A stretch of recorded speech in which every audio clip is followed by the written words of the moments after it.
Hello, my friends. Hello, hello. You are my friends. I know he know you may. That's a Naruto song. That's like a Naruto Shippuden. I was a big Naruto kid when I was little. That was like my thing. Not anymore, but it'll have a special place in my heart. Anyway, I don't know why I opened the video like that. Let's just play Wildfrost, huh? Okay. We are. I think I'll go in order. I want to get a video out for every clan here. Let's take a look here. Right off the jump, this speaks to me. It speaks to me on many levels. I've got a nice, solid 10 HP value. I've got a 3x2 on a 4-turn timer. That looks sweet. I'll take a look at the Clunkmaster leaders. Oh, we've got a Barrage Hero. That's not so bad. That's not so bad. Barrage Heroes can be very hit or miss, right? Usually this is a very expensive keyword, right? So the cost of this is like usually very high. But on a 4-turn timer with 4, that's not bad either. I think I will play the Shademancers today, I think. Maybe we'll just go in order. But worry not. We will get our Clunkmaster run in due time. I hope you are all doing well today. I am doing excellent. Thank you. And it's Mr. Gnome again. My goodness. We've had quite a streak with this gnome. And we actually draw Spike turn 1. Look at that. I feel like he's been shying away from the fights as of late, so good to see that he's still kicking with us. Okay, immediately, I see this double that we can set up. Nice little double. We could set up a triple. We really could. Okay, I'll try to keep him alive. I'll try. That means I have to call the wave bell early. Okay, it's fine. We will try. But if the boss spawns behind him, there's nothing I can do. Also, that wasn't a double because I'm a silly goose. That's okay. Let's call the bell. We pick up... We can set up this double, though. That's not so bad. And get a hit onto the goblin. And then at that point, it's redraw into hopefully another freeze. Yeah. We have to be mindful of this Junjun's attack as well. We do... you know what? We did get him to 3 HP, so we actually can tank a Junjun hit. That matters. That does matter. For now, we'll send him into the goblin. Okay. 4 damage tar blades. Oh, I should explain a little bit. I guess this is, for some of you, it might be your first time seeing this clan, sorry. So this is the Shademancers, right? So it's got like summoned units is the whole shtick.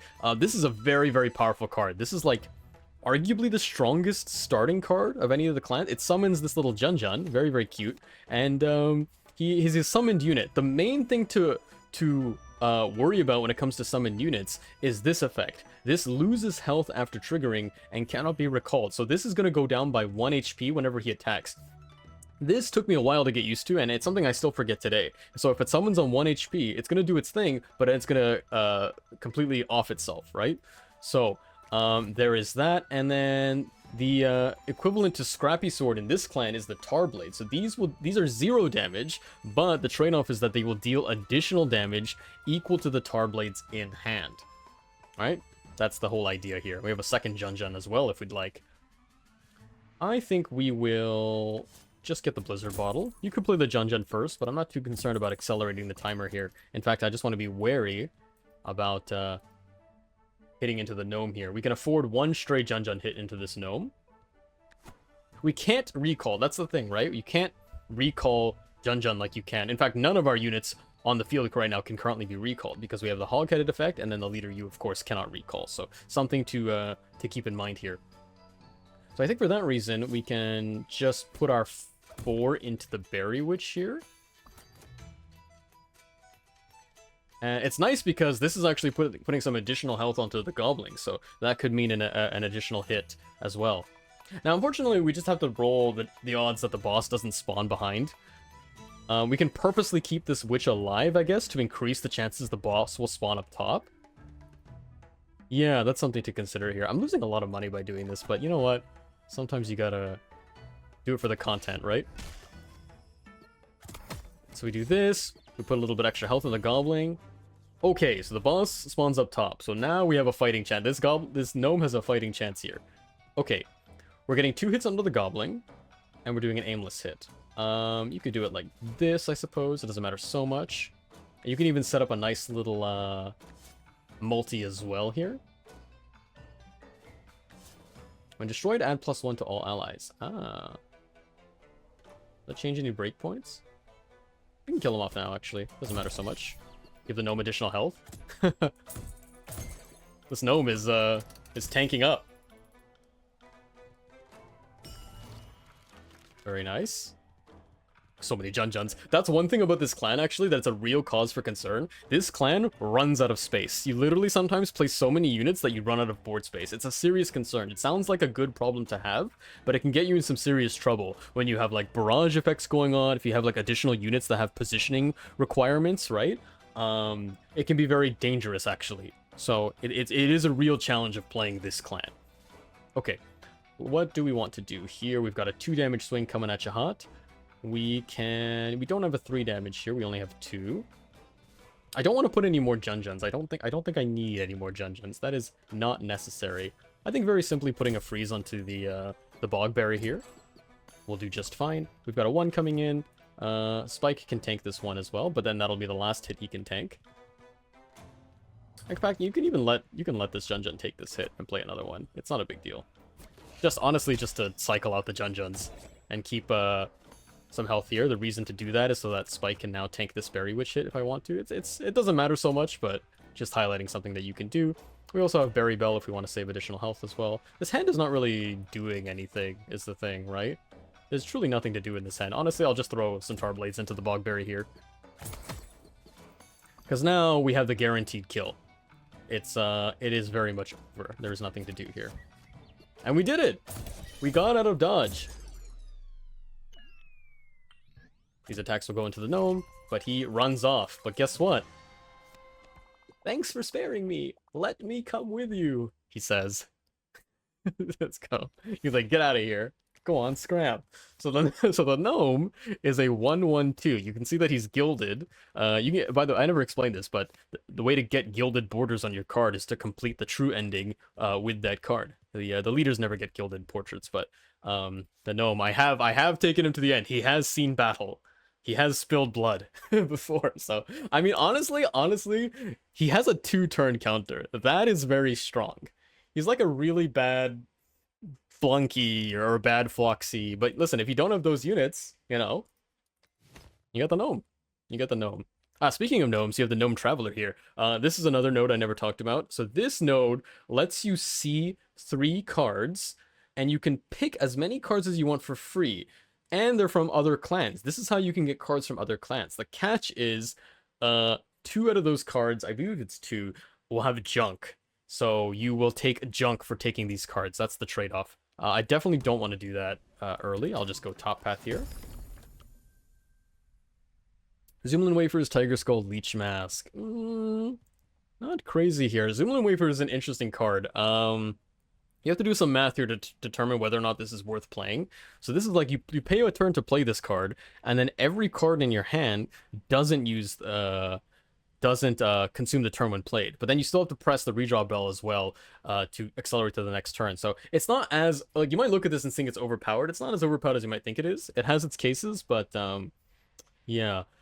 Tiger Skull kills an ally. We can start setting up some sort of sacrifice potential. I'd rather get a sacrifice target before we get these tools, because there's no guarantee that we will go down that route. None of these are like really like critical power tools. There's a call to just skip this here. Leech is very funny. But I don't think I want to play Leech. I think knowing when to just skip and move on is also a key decision. Because again, you don't want to just throw, overload your deck with junk either. More cards does not equal a better deck. Flame Blade Charm replaces the current attack with Overburn. So this is an effect where if the enemy's health is equal to the Overburn value, it explodes and it damages all targets in the row for the Overburn value. So it's like a ticking time bomb. It can be quite good if we have some supporting tools. Azula is one of them. So Azula applies 2 Overburn, and this triggers when an enemy is killed. So Azula doesn't have an attack value herself. I have very little experience with Overburn. This is also a new unit. There's also Demona and Splinter. Shademancers has some really interesting units. They're not necessarily strong units, but they're interesting. This Demona is new. They changed her effect now. This is when an enemy is hit with an item, you apply a Demonize to them. This is actually quite strong. You tag them with, a couple Tar Blades, and suddenly, you're priming yourself for a super strong attack. You can do like 9 damage onto an enemy, right? 6 and 3. I think I don't want to go into Overburn. I don't want to be baited. I think Demona is a solid first pick. Let's do Demona. Okay. Dalaz, that's our name. Dalaz. We got Mr. Gnome here. Mr. Gnome. The nice thing about the Gnome is that he can't be injured, right? Because when you're injured, your health and attack go down by half. But of course, as you can see, that's of no consequence to the Gnome. That's Gnome consequence. That wasn't very good. I apologize. I don't know what came over me there. How are we dealing with this situation here? This is annoying, and I don't have Spike in hand. There's a call to redraw right now, actually. Just to find Spike, guaranteed, to tank the Frostinger up top. That is a very real call that you can make. Because I really don't want Hero to tank this -1, right? Because suddenly I'm doing 4 damage and not 6. Because this 6 damage cleanly kills this Porcupine. That's very nice. The thing is, if I redraw now, you play Spike, that eats, but then this Barrage is going off. But then I'll have a freeze, right? I think I like redraw, actually. I do like redraw. There's also a 50% chance that the Junjun just kills the Mimic for free. So you can do this setup here. Not getting any multi-kills, but I'll take those odds. Why not? Alright, Junjun. Ooh. Low roll, low roll. That's okay. This is 2 damage on my hero. Do I care about that? I really don't. I really don't. Honestly, I'm happy to just take this multi. I'm kind of like wasting the Tarblade damage. That's something you have to consider here, right? Your first Tarblades will always be stronger, right? Obviously, using the Tarblades makes it so that subsequent Tarblades are weaker. So that's something to consider as well. But I think in this particular instance, I am just fine. You can do it this way or this way. It doesn't matter. The hero is going to clean out the bottom row. Either way. Yeah, I think I'm happy with that. Ah, you're supposed to kill the Mimic there so he doesn't get the 2. Minor misplay. That's okay. Ooh, Ice Lantern Mimic. A little bit scary. Luckily, we have Tarblades to ping these out. Yeah, I did make a misplay, but that is okay. Luckily, this Frostinger's not going for another 3 turns, so target priority alpha is this Ice Lantern. I think for sure I'm doing this. I don't have time to play Demona here.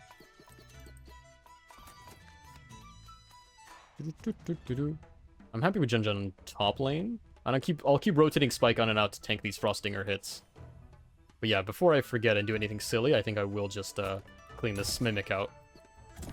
Okay, rotate Spike downward here. Another power of Spike. He's eating all of these weakens, these frost effects of no consequence. Now, here's the thing. Here's the position. I really want to play these 2 cards, but then I'm losing kind of a redraw value here, right? So, what would you like to do in this position?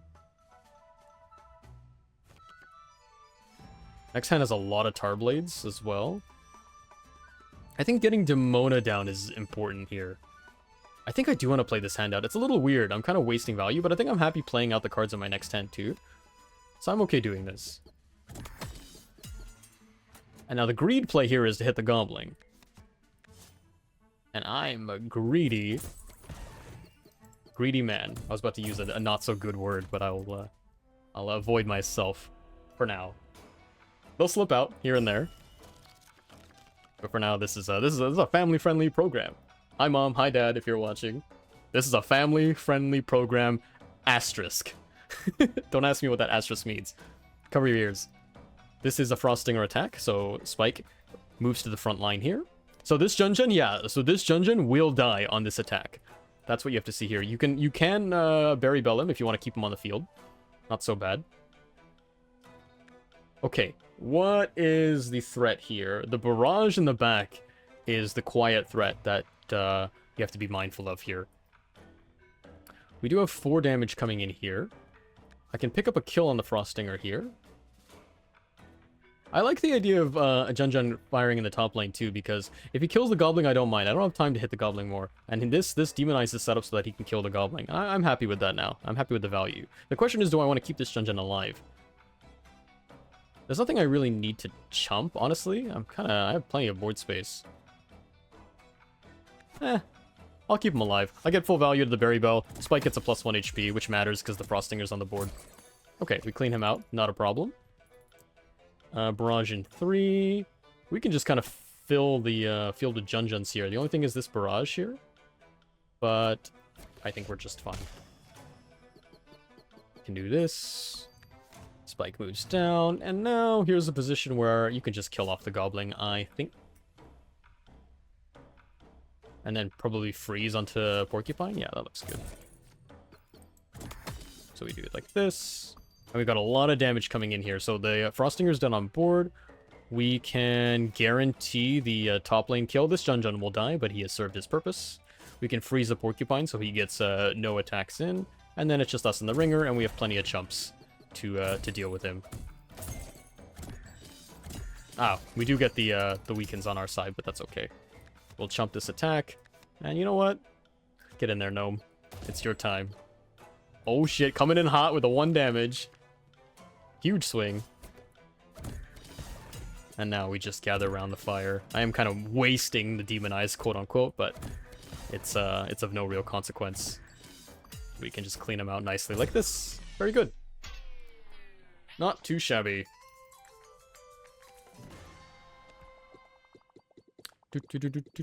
Shop in the bottom. Sounds good. Shop is highest priority. Ooh. Okay, alright. Fine. While active, allies gain Noomlin when drawn. So this doesn't count summons, huh? Because summons, these are like... The card, the ally is nestled away in this card, yeah? So that doesn't count. Shade Clay is interesting. Make a copy of an item in your hand, consume. It's okay. It's actually not bad. You can copy... It's flexible card, right? You can copy a freeze, you can copy a Jun. I will take it. I will take Shade Clay. It could lead to some interesting possibilities later. And absolutely bottom path we go. Ooh, okay. These are all solid units in their own right. There's nothing that's giving me real, like, direction for this run is the scary thing. We've seen all these units, but there's no, like, hard carry here. Big Berry's a very, very solid early game unit. But I'm not really concerned about our early game here. Snoffle, I suppose, has the most potential late game as a crowd control machine. And, yeah, Blunky, as you can see, is just a better gnome with this block effect, but that's okay. Yeah, so I think in this case, for those reasons, I will take Snoffle. Okay, I'm sorry, gnome. You're, benched. You're out. But we'll see. See if we can get some tools. Heart Charm, plus 5 HP. That's very good. That's very, very good. Okay, ooh, Snuffer Mask. So this is kind of the core card here. Another new card. Sorry, whenever something's new, I will just mention that it's new. It's a force of habit, and also, some of you might like to know. This is new in the latest update. Snuffer is very, very good. This is like a key tool of the sacrifice package, I guess. Because Snuffer is like a permanent sacrifice engine, because he re-summons. It's a summon that re-summons when you kill him. So that is very interesting. Getting attack scaling on our hero is good too because of this frenzy. It could be an angle where hero carries this. This isn't like, you know, the best kind of carry in the world, but because of this frenzy multiplier baked in, Bebop Mask is good too. Ooh. Okay, I have to take the crown. And now, there's like, these are all very good cards. This is like the hardest decision of the game so far. This early shop, where you can only pick, well, we can pick 2 things actually. Bebop is on sale. You have to be careful not overdoing it. You don't want to be in a position where you're overloading your deck of summons, right? That's another mistake to make.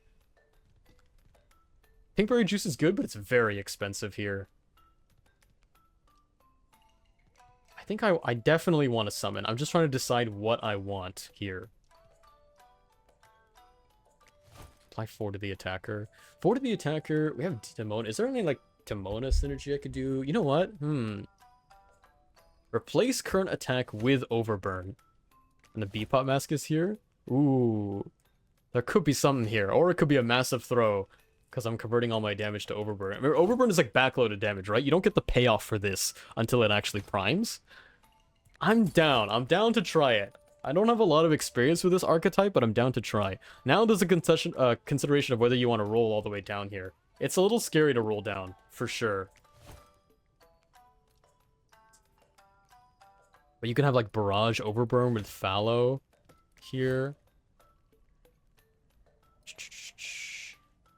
Okay, I think I'm not committing Flame Blade Charm no matter what. Then I can quietly leave here unless if we get another point of Overburn synergy, I will consider it. I think a Bebop Mask is solid on its own. And I guess you have to... No, you have to get something here. Sorry, this is like a tough decision spot. I think because I took the mask, and I have Shade Clay, I don't want to take another summon. I'm gonna have too many cooks in the kitchen, so to speak. And I really don't want to go down to 7 gold, so I think I will abstain. I will abstain. Could be the wrong choice for sure. I think there's a couple things you can do there, but I will abstain. Now the question is, do you want to commit this Heart Charm?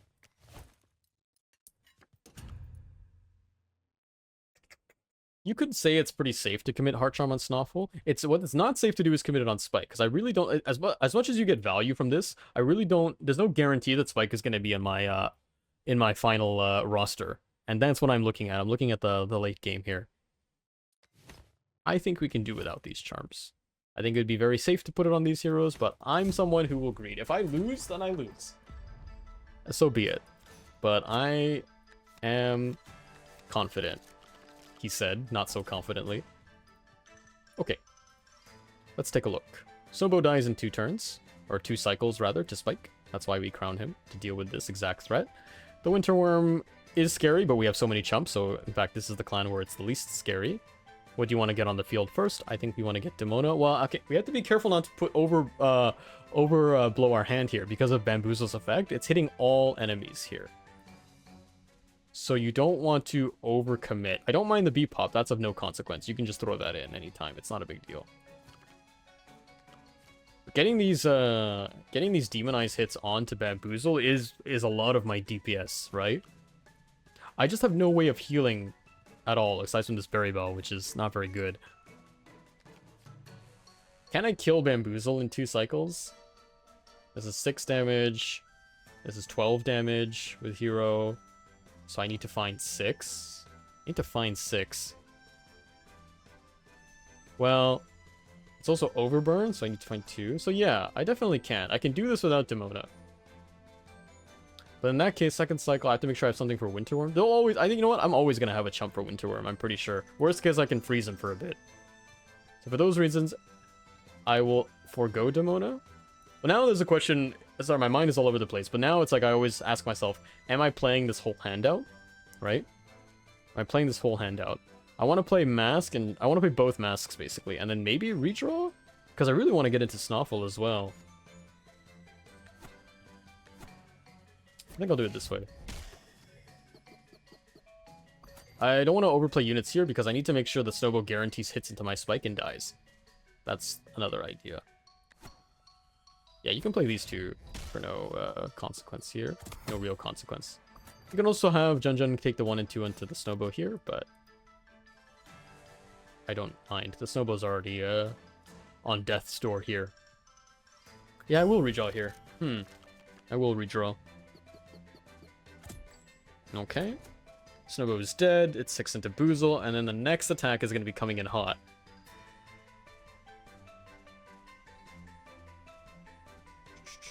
The Jun will die no matter what.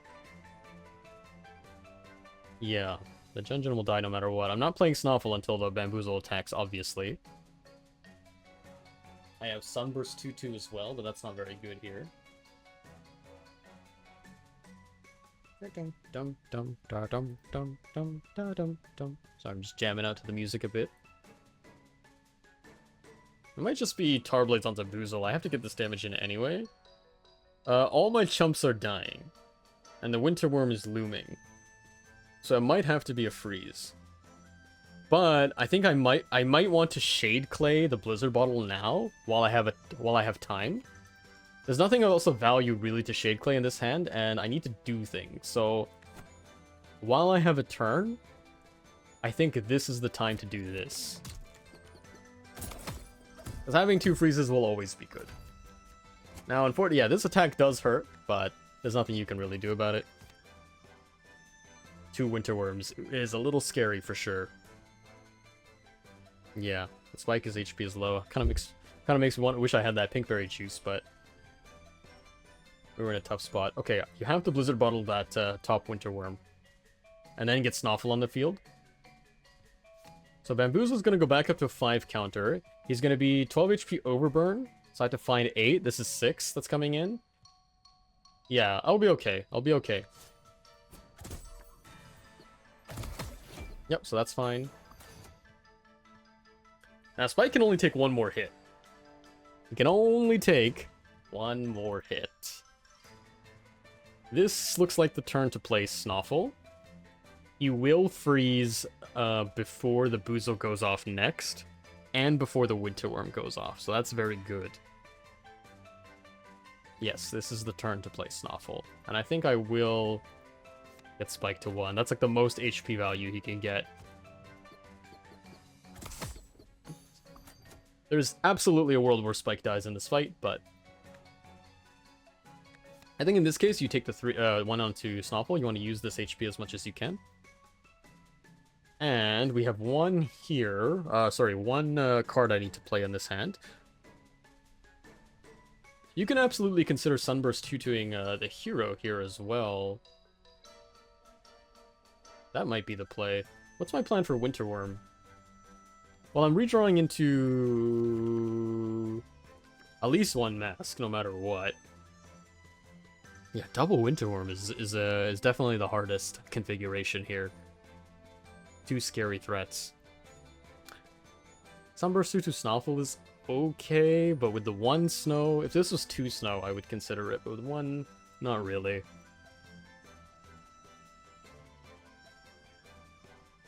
I need the 2 damage onto the Boozle no matter what, right? And this Overburn...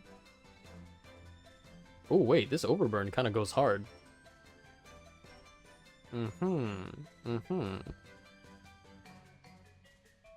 Okay, I'll find my Turblings no matter what. I think while I have this freeze in hand, I should use this freeze. I'm always going to want to lock one of the worms down. Yeah. We'll lock one with snow, we'll chump the other one with masks. The nice thing is, it's like we're blocking the wave spawns. Because we haven't killed anything, we're blocking the wave spawns here, so that's not so bad. Okay. You can have Snoffle tank this. Again, maximizing HP value here. And Boozle is dead if I want him to be dead, but I don't need to rush that. Because you don't need to rush the flip, right? I think this is a case where I need to get Demona down. Because now I can start applying Demonize right on the field. So this is what I'm seeing here. It's tough because I have like these two babies that I need to protect now. They have no HP. Yeah, I think this is okay. Kaboom! That's pretty good. Okay, and Snoffle's effect comes at a great time. Buy an extra turn for ourselves.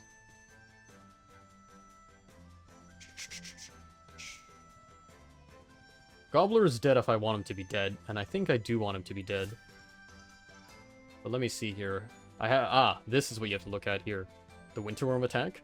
So absolutely I need to chump that attack with Jun Jun. Now thankfully this Winterworm hit's going first. So basically I have to do it like... it'll be like this, right? Jun Jun will eat the Winterworm attack, and then the 1 damage is going to go onto Demona here. Once that happens, then the Gobbler attack in the top is coming in.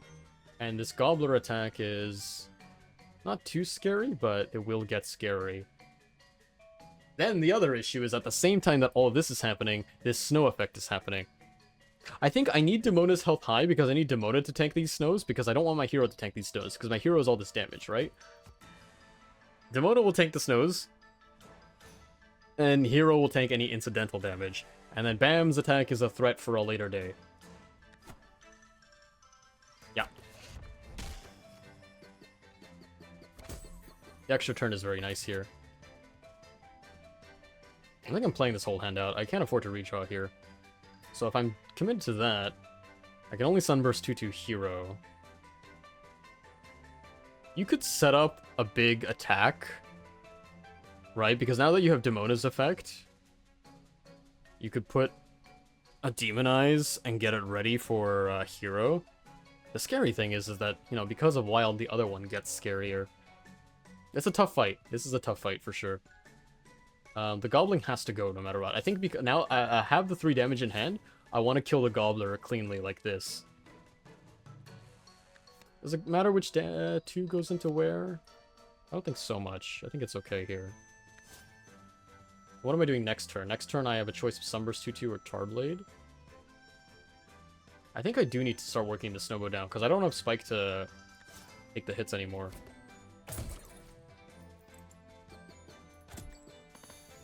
Okay, so the Winterworm attack is going to be hitting the Junjun, as we foresaw. The following Snowbow attack will hit the hero, and Demona will eat the snow. I have 2 damage, which... Again, I have to kill the Snowbow manually eventually. Well, no, not necessarily. With Beat Bomb Mask, when destroyed, apply 4 Overburn to the attacker. It's not guaranteed, though. Yeah, I can't guarantee the Snowbow hitting it. Can't have Bam tank it. I can have Bam tank it, but then I won't get the value of Overburn until much later. I think it's safe to put the Snowbow down to 2.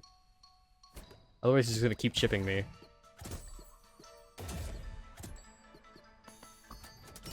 Okay. We have Snowfall's effect in 2 turns. That's going after all the enemy effects. Right? There's 3 things that are happening before Snowfall gets his freeze. Now, what I really want to do here is hit one of the bosses, so I get this demonized value here, right? So I think you put the 2 Tarblades into Bam, that goes down to 14. 14 is 6, 8, that's 3, 5, yeah, that puts him low. And I think we need that damage. So it's Tarblade into Bam. Hero sets Bam very low. Then all these 3 things are going at the same time. Demona can take another Boozle hit, but then she can't take another one. The Winterworm needs to be stopped. He must be stopped. You can stop him with the Beat Bomb Mask. But then the problem is the positioning. Yeah, there is an issue here. Because of these 2 1 HPs, there's an issue. Maybe it's Berry Bell. I can't get the Winterworm to hit this Beat Bomb Mask. I can't, because the Boozle's gonna go first, right? And I don't think I can afford to not do this. I need this damage now. Otherwise, I'm gonna be in trouble later. Okay, so yeah, Tarblade Bams. Let me look it over. I do have 2 freezes, so I can freeze 1 target of my choice, which is probably going to be Winterworm, and then I have Snoffle's freeze coming in. Okay.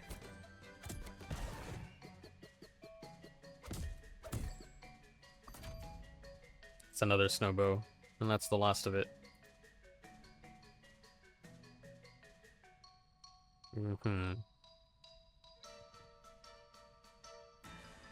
Yeah. Scary. I don't have a lot of HP to play with. Okay, we buy an extra turn for ourselves. This is a good beat pop, right? For this lane? Yeah. That's pretty good. Beat pop the top. Cowboy beat pop. So beat pop the top. Demona cannot take any other hits. You can only take another Snowbow hit.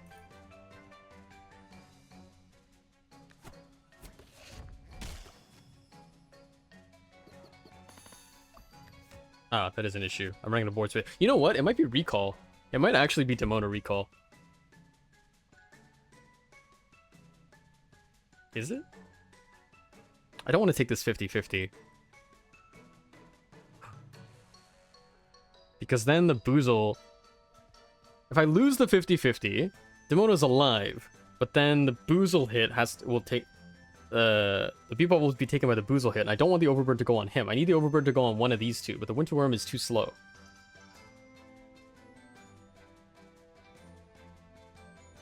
God, also this aimless Snowbow.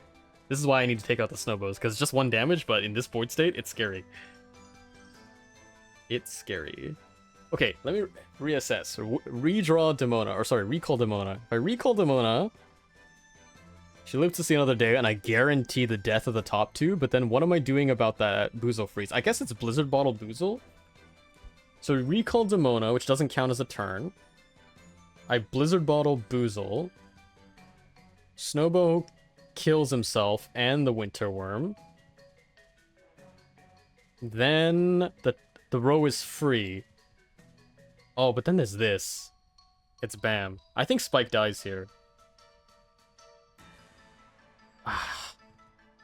Yeah, because I need the beep bop to go off. I don't have enough freezes to keep everything locked down. Maybe Hero tanks this and no, but then I really don't want to freeze this because I'm not getting good value. I think Spike dies in this board state. I'd be lucky to get out with just one death here. This is a tough spot. This could be wrong. Could be wrong. I'm scared. I don't like this spot. We do have a redraw though, is the thing. Because we can redraw into another chump.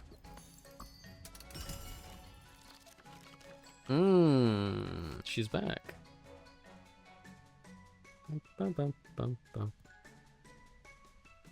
Okay. Bam is dead on board, as long as I obviously protect Hero with the chump. That will put Frenzy on Buzo, but he's locked down, and I have Blizzard Bottle in hand. I have 2 chumps for the Winter Worm attack and the Bam attack as well. So I think we are good. This also applies the 4 Overburn, which is kind of getting wasted, but actually not really, because it's killing the Snowboat too.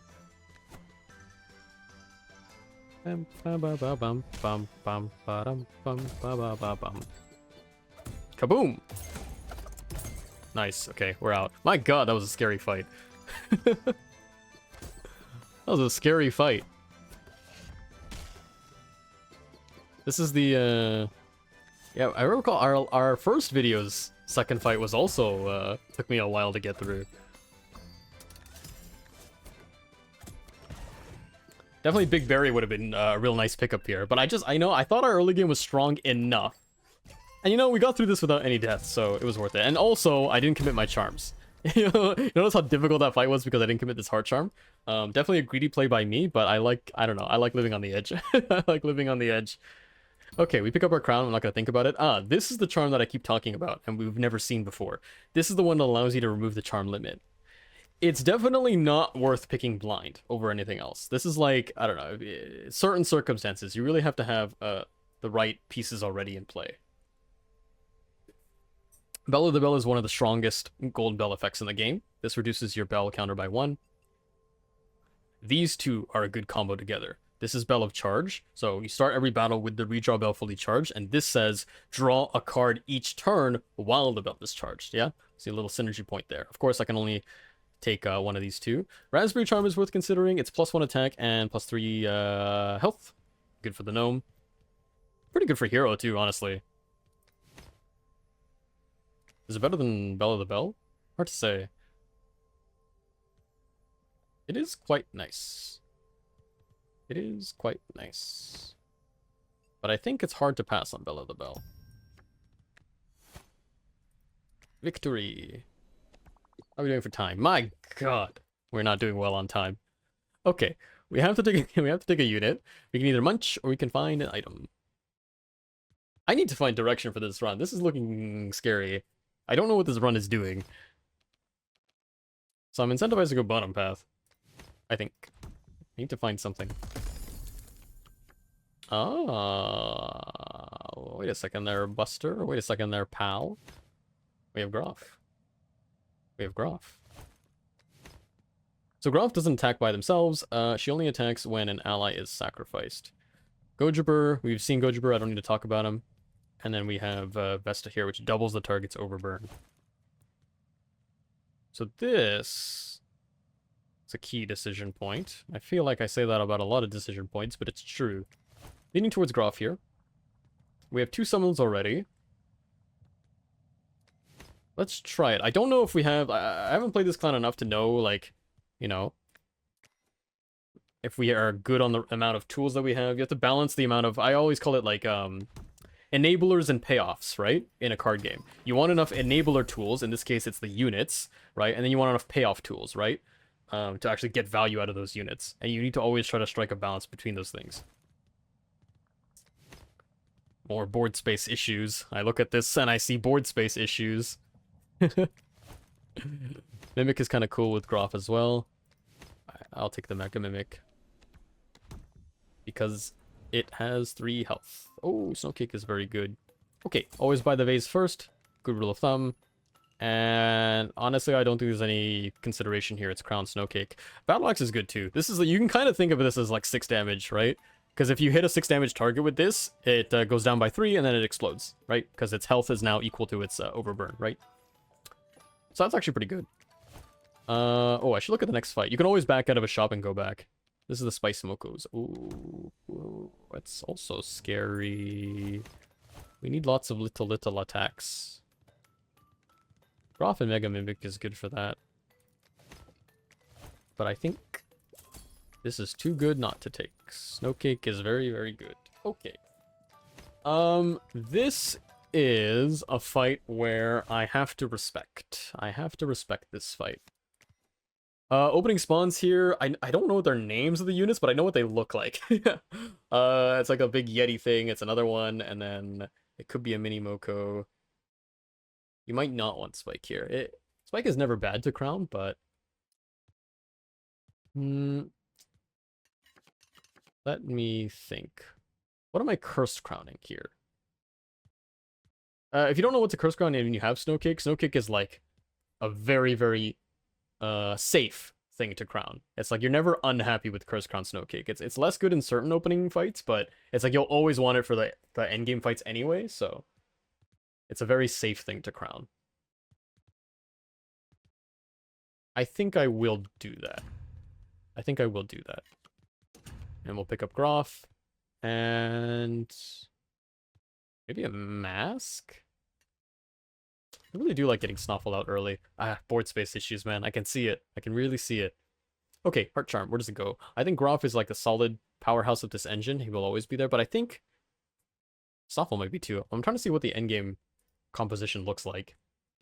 And Gnome is not part of it, unfortunately. Our hero health is above 8, so I am okay.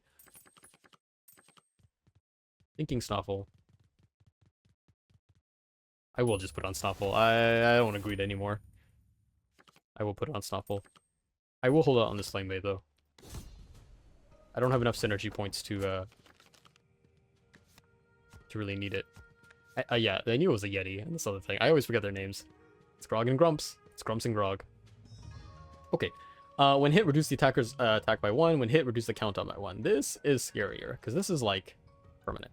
This, I don't mind. I can always, if it gets low, you can always just freeze him. He does have a Battle Charm, but I'm not concerned about this. That's scarier. Okay. Now, what do I want to do here? Shade Clay Beatbot Mask? What those are the noises I make when I don't have a good hand.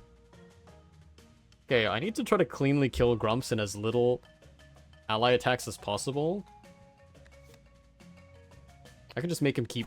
I think I was supposed to... I got my wires crossed. I think I was supposed to Snowcake Grog. It doesn't really matter so much, but whatever. It really doesn't matter that much. These two aren't the scary things in this fight. These are honestly the least scary units in this fight. It's the other ones that are scarier. Okay, I want to Beatbot Mask, but if I Beatbot Mask now, I have nothing to Shade Clay, unless I want to save Shade Clay for later. Or I'm thinking redraw. I think I need to put Tar Blades into these things. I really don't want to have my leader smack into this Grumps. I need to put some manual damage into it and maybe get it overburned later. I will do this. He's not doing anything for a very long time, so I'm not scared. I'm also not really that scared of accelerating this guy because I can just Beatbot Mask and chump forever.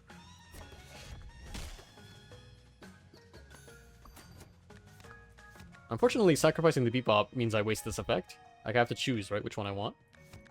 Depending on which I need more at the current time. At this point, you can just play... Actually, hold on. I think I want this 3 damage into Grumps.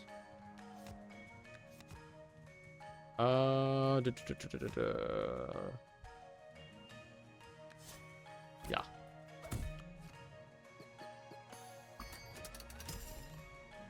You could call the Wave Bell now to get the freeze on people, but I don't know how worth it that is.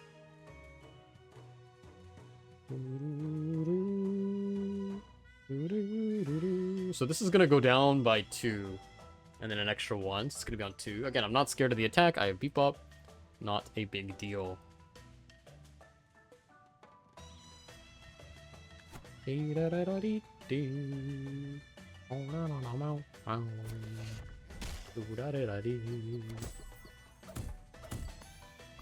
Ah, also, sorry, didn't even mention that. This can't go down because we freeze it first. So this completely locks down that ability. That is also true. It's very true. 2 Pepper Witches, 1 Battle Charmed, and we have another Grumps. This is good. There's no of these little mini Mokos. That's the thing I was scared of. The small Mokos. Okay. What is happening? It's the Pepper Witches that are coming alive. When hit, apply 2 spice to the allies in the row. Yes, yes, yes, yes. I need to get Groff going, but there's also no real rush here. I have to be careful. Like you have to destroy Moko Head at the right time, right? This is apply 5 spice to all allies. Very dangerous if the Pepper Witch is still in the row. You also be mindful of Junjun's attack, right? Because he has a 1 in 3 of killing off the Moko Head, so I might need to move him down. Because I think until that Pepper Witch dies, I don't want to kill that Moko Head. These Grumps are the most annoying thing. I have to make sure my hero's attack stays above 0, because as long as it's at least 1, then I can proc hits on the boss, which you'll see what it is. In a bit, in a jiffy. Smack.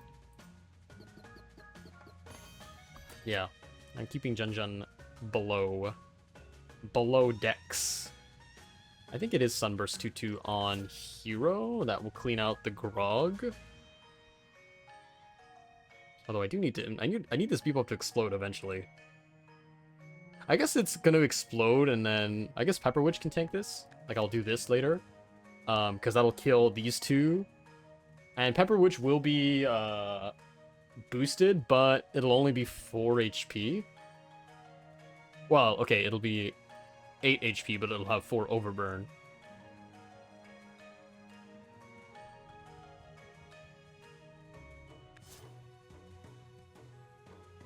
Okay. Ah. Oh no, you hit the wrong thing. I was supposed to put hero first. That's okay. Doesn't matter so much. Doesn't matter so much. Okay. You could have played Spike there to tank this, but I want the redraw. I'm not scared of the spice going on this because I don't believe this is ever going to attack. I have Mega Mimic, which will speed things up nicely. There's a consideration to save Mega Mimic until the boss.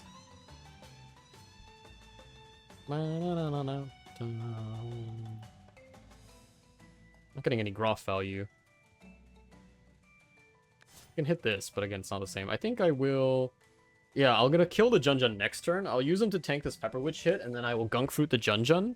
Because then I have a 10 damage swing coming in, and I can clean out the Pepper Witch. That sounds good. So that's for next turn, not now. I can also... Well, I can summon Mega Mimic now to set up additional attacks. So basically, it's gonna look like... Mega Mimic now. These 2 are gonna get blown up. Pepper Witch will be on 4 overburn. Junjun goes to 1. You then do this, pretend this is Mega Mimic. You Gunk Fruit the Junjun. It goes 5, 5, 5, 5. That looks pretty good. I don't know what we're gonna do about the boss, but that's a problem for tomorrow.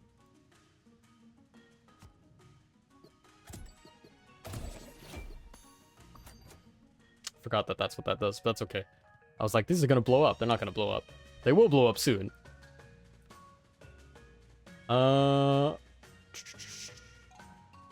Is there a consideration to kill the Moko Head now? Because this was my original idea. Which will clean out this bottom row. But doing that will keep the Moko Head alive. And that's scary. I guess there's no rush for me to do this then. Yeah, I can do this next turn. That's not a problem. I can do this now. Doesn't really matter which one you do. Yeah, okay. Let's do it that way. I want to get the Moko Head off the board now. That's King Moko. He's very scary. You can lose the run to King Moko very comfortably. This is the little guy I was scared of. There's like 3 of these. I always get their names confused. There's like a Mini Moko, Mako Kokoko. This thing looks like a Mako Kokoko. Okay.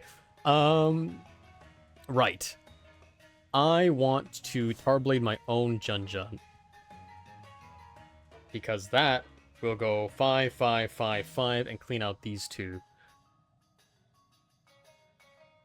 Then what, though? Then what's the play? the Pepper Witch up top. Okay, so sorry, King Moku's effect here, when hit, apply 3 spice to everyone in the battle. This includes you, your units. He also cannot be frozen for very long, and when he does go up, it's a bomb. It's a bomb of 50 damage. So you can play it, in some board states you can play to tank, like if you have a fresh Mega Mimic that already tanks 3 hits, right? And then you have like 2 Jun-Juns, so you can play to tank a cycle. But we're using the Mega Mimic offensively here, because I think we need to. This is what I was scared of, but, because I don't know how we're gonna, don't know how we're gonna kill this guy. I'll be completely honest with you. So you have to decide whether to accelerate or whether to slow down. Let me reevaluate. Dun dun dun dun dun dun dun dun. I don't know, dude. I just want to press this button. You press this. Okay, you press this button. Hero is going to do. I guess Hero's attack is kind of being wasted here. He is killing this thing.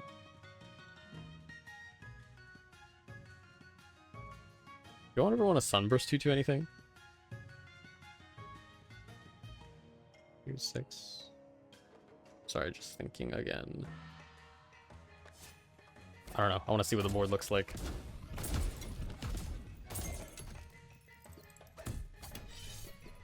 Okay. Beep bops, beep bops, beep bops. Beep and bop.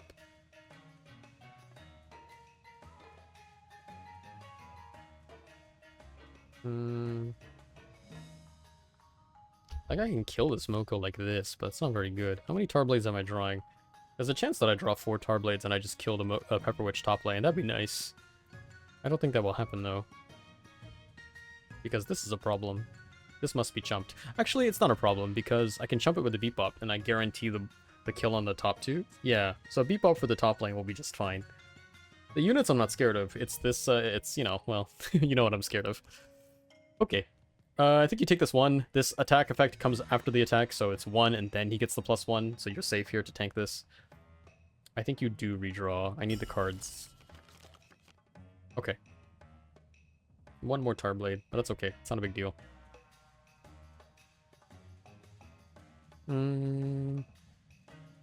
Yeah, either way. Stream image is kind of wasted. Yeah, you put this on Makoko for sure. And then you... I'm debating whether or not to use this Mega Mimic trigger. I don't want to do the math to figure out whether or not I can kill Moko in time. I honestly kind of just want to see what happens and play it turn by turn. Is that wrong? Yes, it's wrong. But, living on the edge. Okay, Moko will then be down to 2. So that's fine. I think I want to save... Oh, actually, hold on. Sorry, there's a call to strike the King Moko. Because you strike King Moko, and then that allows Hero to kill the Makoko. The problem of doing that, of course, is that you have to have a plan to tank this attack. But the health here doesn't matter anyway, because nobody can survive a King Moko hit, right? So you want to give value to... Like, you could... Basically, what I'm thinking of is this line. Because that's buffing everybody. I don't care about the buffs here, because they're not going to do anything. I think that is good, actually. And then you save the Mega Mimic for later. And then next turn, we're going to Depop Mask. So Snoffle takes this. He can only do that because we put the Heart Charm on it. Remember that. And then now, you do this. Kaboom. Right? And then now, Snoffle gets his... freeze on, which will buy us an additional turn.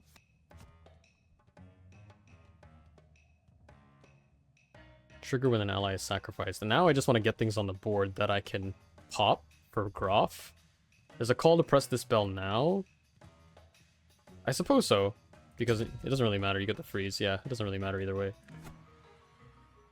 Okay, we want to get a Beep Bop Mask out.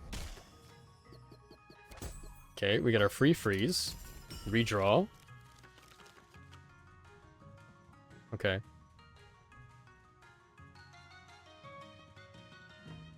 And then you hit Moko. How many times do I need to hit Moko before Groff can just, like, obliterate him? Right? So, 3 spice to everyone. Gromp will get to go once and once only. You always do this, because that allows Hero to kill the Pepper Witch as well in 2 hits. In fact, I think you do that again, because that allows the Hero to kill the Pepper Witch in 1 hit. Second hit goes to Moko, which will then scale up everybody else again. He goes down to 2. I have 2... I don't have a guaranteed freeze. Haha, that's a funny number. Anyway, I think you're just doing this. It's fun when you don't calculate it, because then it's like... everyone's on edge. Okay. I also need to make sure I save the last turn to have this go off, right? Okay, fine. Let me actually calculate it. It's 16... 32... 42... 6... 16, 32... 48... I'm short. I'm short. Shit, I need something to do this turn. I can't redraw Bell. So do you cash out now? Because there's nothing else to do? You Sunburst 2/2 Beat Bop, right? And the board state as is goes off. But it's not good enough. It's not good enough.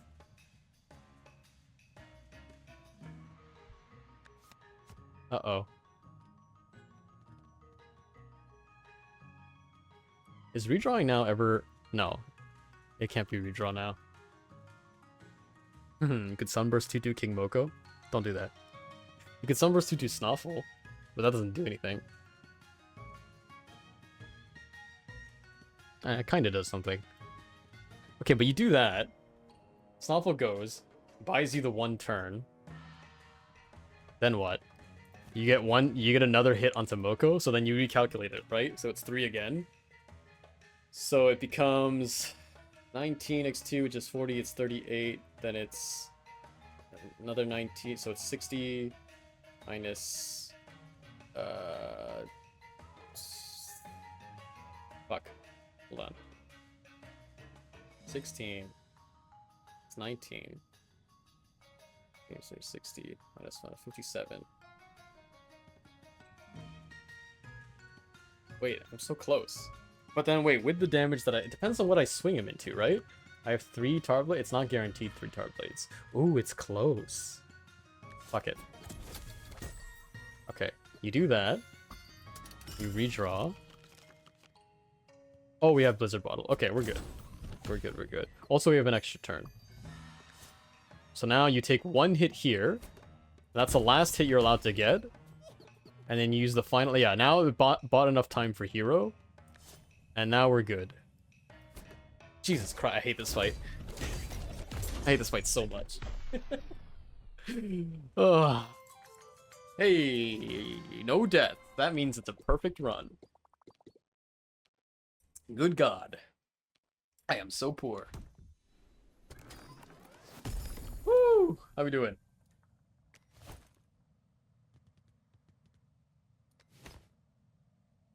Our run odds are dubious. They are dubious. I have no money. No money, no funny.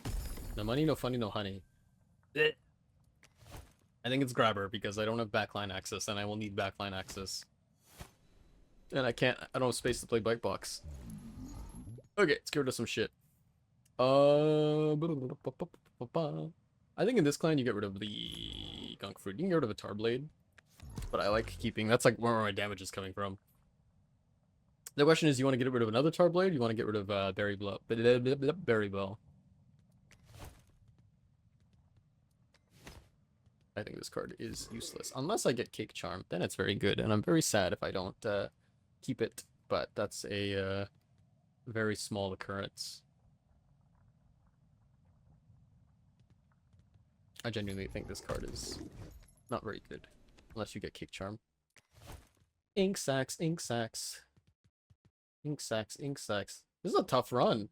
My goodness gracious. Do I have, Ooh, I think I want to do this, maybe?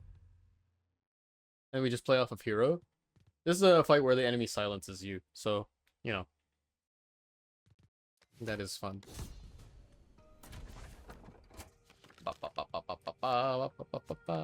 I do this because I want to get Molten Dip down nice and early. And we freeze the Octaco. Okay, we have another Shade Clay Bebop Mask situation on the field.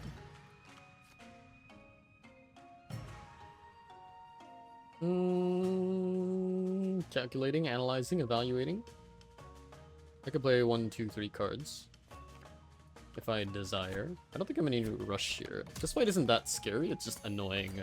The second phase is kind of scary. There's a Kraken. On the prowl, there is a Kraken. I'm spike taking this. I think it's okay. I have so many masks. Blech. Oh, he inks him before he kills him? That's so rude. Look at him. I like to imagine these are middle fingers that he's sticking up.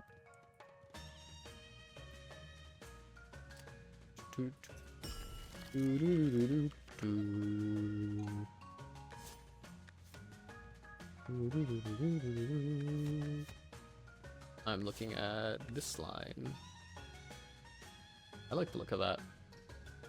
You can even do it for free, actually, which is kind of cute. For free? Free 99? He moves positions. That's kind of neat. Let me set up this double. Forgot about money. Remember like double kills and multi-kills? Remember when we had the luxury to think about that? Oh god. It's him. Okay, Octobomb. This is when it's destroyed, it applies 4 ink to enemies and allies. The idea is that this is paired with this thing. Kraken is very scary, he hits all enemies, but you can ink it at the right time. It's actually a very, very cool fight. I really like the design of this fight. There's a lot of decision trees to be made. It's like, when do you want to ink this? Fortunately, Hero doesn't get inked. The call to ink it now, or pop this now. Graf is already inked. And this prevents Uberbear's effect. These are both very annoying effects. This 4 equals this 4, so it'll buy you 1 turn. You want to ink it before you play Mega Mimic? Or pop it before you play Mega Mimic? Let me just think here. No matter what, Uberbear is still going to swing his 3 in unless I freeze him or chump him. It's annoying that Grop is getting silenced again, but that's always going to happen. I'd rather do it now, get it out of the way, right? Before I put any of my other units down. So I think I will do that. Blech. And we get the Mega Mimic and redraw, methinks. Okay, we're swinging a 6. We found a Jun Chump if we want it. You can also smack the Goblin for free here. We'll do that later. Get Mega Mimic to tank it as well. You can also freeze it. I think I like freezing it and then just letting Hero kill it later. How am I killing this thing? I don't need to worry about it now. It's just a 3. I need to worry about it later. I have 7-14.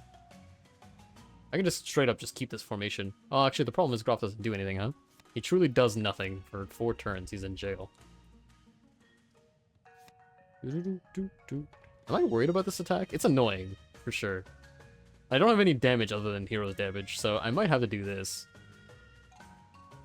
And then, God, what? We don't have any damage, huh? That's the issue with this clan. We didn't find the right tools, so we don't have damage.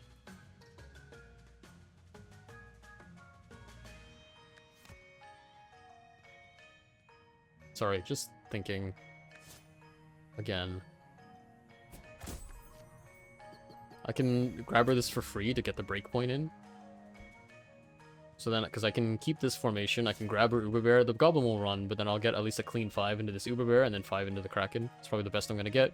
Graf takes 3. It's probably okay. Because I don't want to waste the second 5 onto Uba. So we do this. So go 5-5, and then now's as good a time as any for Snuffle. You can have him tank this too, it doesn't really matter.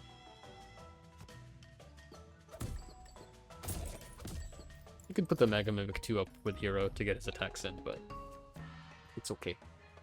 And there's nothing else to do here, so we can Jun, unless you want to Tarblade the Goblin.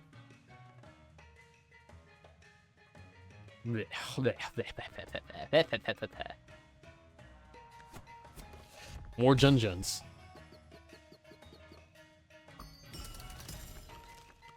Snuffle will go in 2 turns and ice the board. Oh, God. Board space, board space. Has anyone seen my board space? God, problem is this barrage. I can't let Groffle. Groffle? Groff. I combined Groff and Snuffle to make Groffle. It's ingenious. I can't let Groff take another ink. Oh, it's a bad hand. It's a bad deck, really. It's a bad game, really. No, I'm just kidding. I'm just kidding. Okay.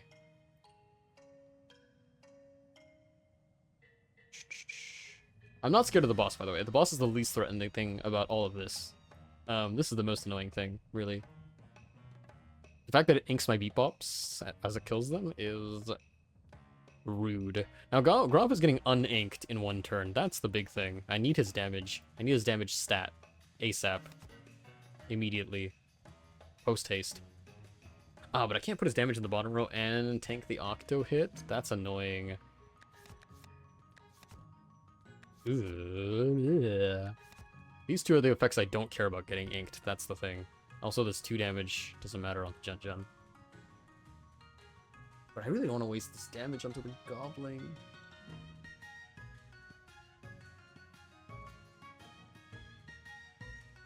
There's nothing to beef up. I guess it's Sunburst 2/2 hero, like this. You do this now. And you just get the Kraken out of the way. Honestly, that seems good. I like having that off the board, I think.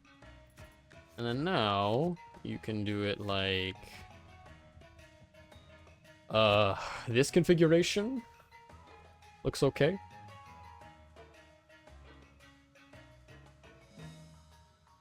Yeah.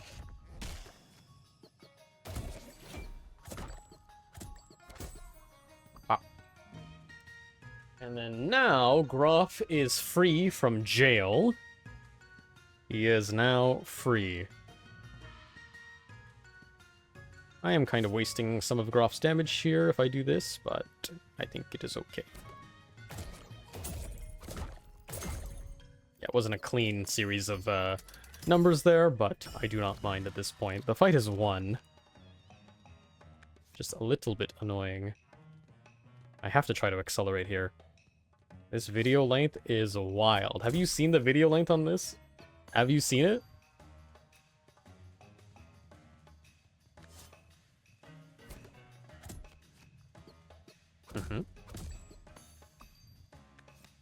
Bum, bum, bum. You got stop. I'll take this. It doesn't really matter. Let's try to pick this up here. P15. Overburn. The board is dead. It doesn't matter what you do here. Boom! Skaploosh.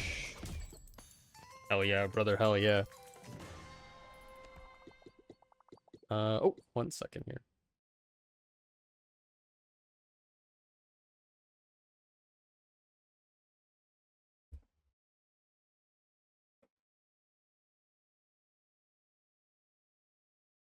Sorry about that. I just had to get some water. Hopefully I'll remember to cut that out of the video. If I didn't, I apologize. It's Truffle. It's the easier of the 2 bosses. This is where Crunker goes. Crunker is scary. We will go top path. Truffle is good.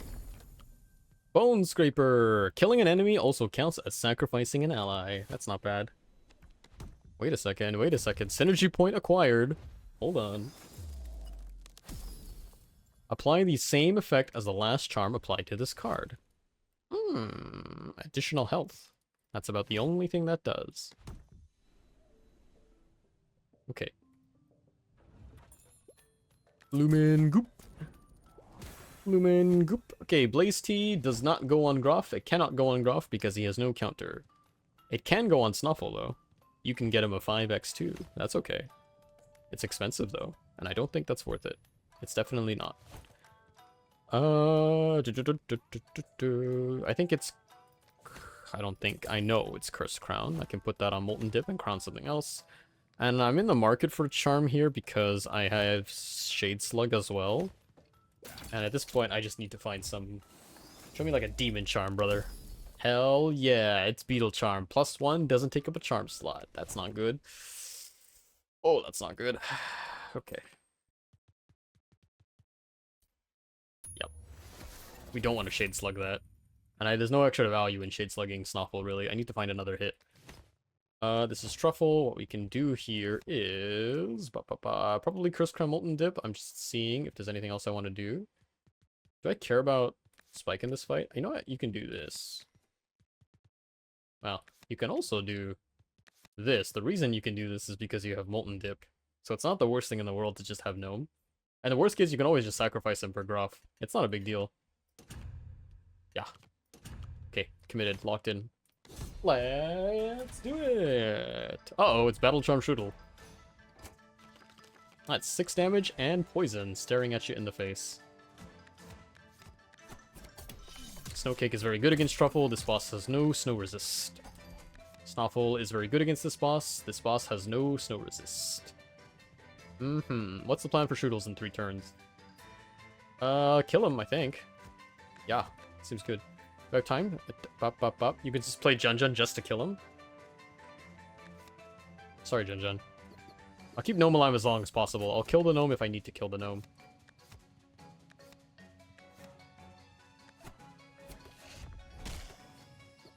Can do this. And we can do this. Strudel down. 5x2 cleans the Shroom Gobbler nicely. Put the 3 into Truffle. Get the snow on the board. We redraw. You can Lumen Vase Snoffle for additional freeze. Check this out. Oh, check this out. Bam! Frost Wizard. Okay. Okay. What's happening on the field? I need more sacrifice targets. It's kind of nice having this grabber beep up combo because I can do the setup and the kill in one go. It is quite nice.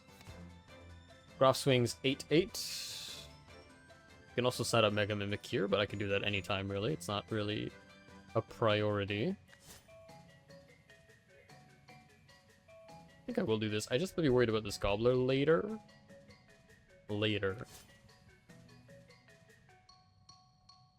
Sorry, I guess it's good to get this out now. There's no rush. The split! That's the gimmick. He splits! Okay, so you grab her the beep pop now. It goes pop into pop into pop into pop.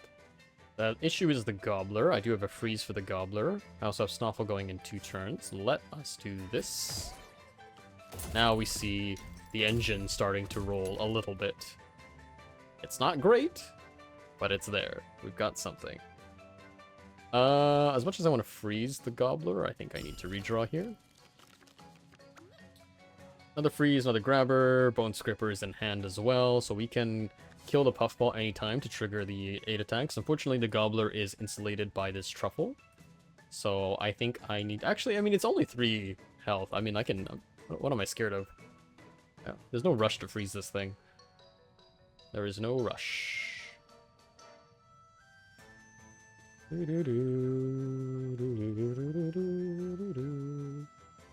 Sorry, just doing some more thinking. I have Shade Clay as well. Do I ever want a Shade Clay Bone Scraper here? I'm really not scared of this fight. I'm just trying to reevaluate. I think I will kill this now. I just want to clean the board up a little bit. Pick up a little 4-piece, and now this Gobbler's very scary, but we have the Blizzard Bottle. It's not a problem. We can get everybody topside. This is 13 damage up top. And you could also tank this Gobbler hit, but not a big deal. I think we want to save the tank for the Pop Shroom, most likely, because he will suicide and kill himself. In-game, of course. Okay. And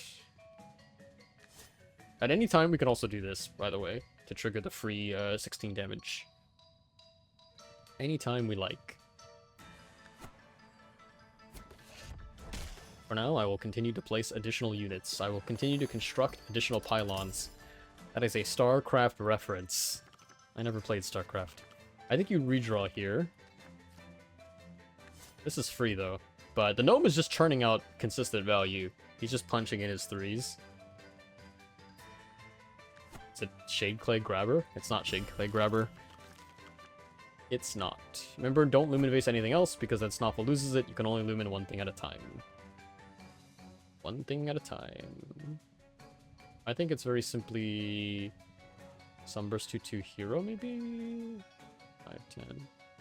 Put the 3 into the Gobbler. Yeah, I'm okay with this. Pop, pop.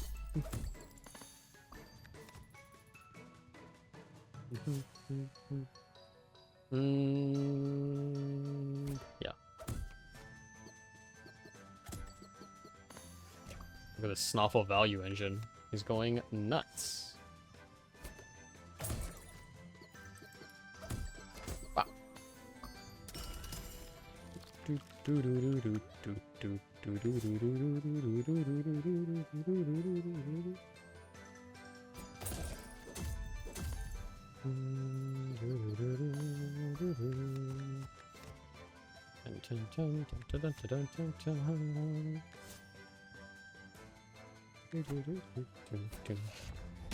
Sorry, it's nothing to talk about, so I'm just doing a little bit of humming. Nice kill, Junjun. Way to go. And now you will be sacrificed. I am sorry. I am sorry. I'm sorry, little one. That's an Infinity War reference for those of you at home, mom and dad. In case you didn't get that one. Junjun, no! Blech. Don't do it. Don't do it. Oh, buddy. Okay, we're out of here. We're out of here.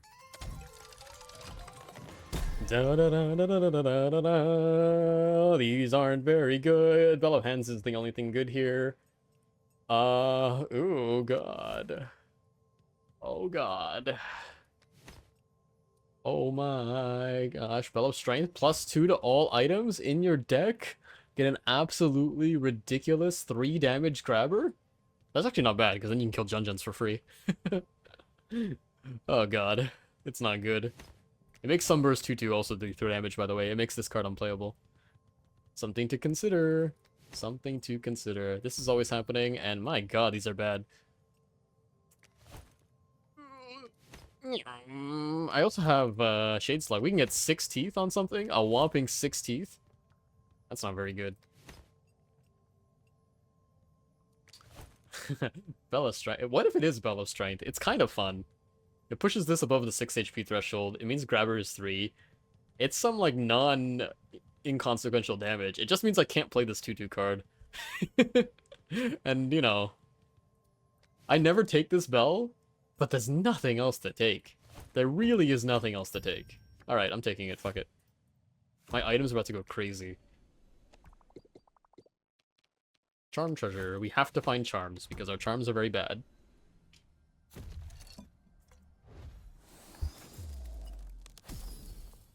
Frozen Heart Charm. Start with 2 block, reduce health to 1. This is a very good Naked Gnome card. Yeah, very good on him. He becomes a tank.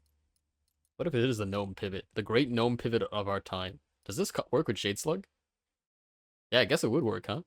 You get 4 block for no reason, and the Gnome becomes the tankiest unit on your team. That's pretty funny.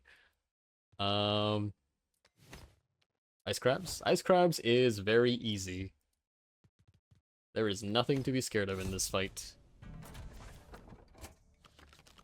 This is a spike angle, though. This is where you should sub and spike, but I'm not worried. You could do the little save scum and go back to menu there, but I don't think I need to. Boom! Especially here since our hero hits 5, so he cleanly kills a burster as long as we get 1 freeze in. So you could have frozen one of the bursters with a snow cake, but it is fine. This hand is bad though. This hand is bad though. Look at my tar blades, they're crazy. Whoa! Whoa, whoa, whoa, whoa, whoa! Anyway.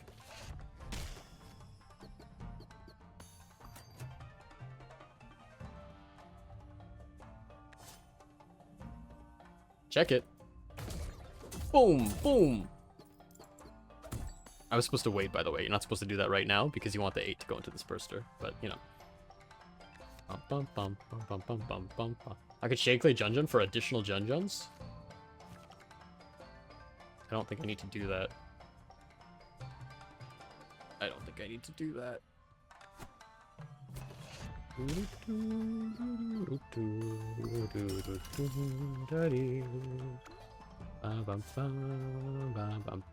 This is too much damage coming in. It's 5, 10. Grabber's free. Hold on, sorry. Bone Scraper, and it goes 8, 8.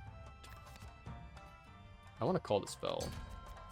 I want to call the spell because it goes. Oh, I have Blizzard Bottle too. Not Blizzard Bottle, Grabber as well. Sorry, it goes Bone Scraper into here, then it goes. Bop, bop, bop. The top row is dead, and then it goes bop, bop. So what you can do, it doesn't really make a difference whether you grab her or not. Yeah, it doesn't make a difference now. You can just do this. Just a lot of block to chew through, that's all.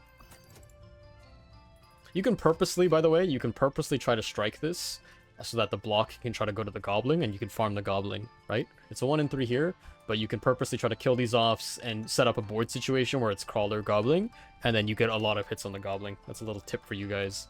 A little money-making tip. I don't want to do that because I want to get out of here.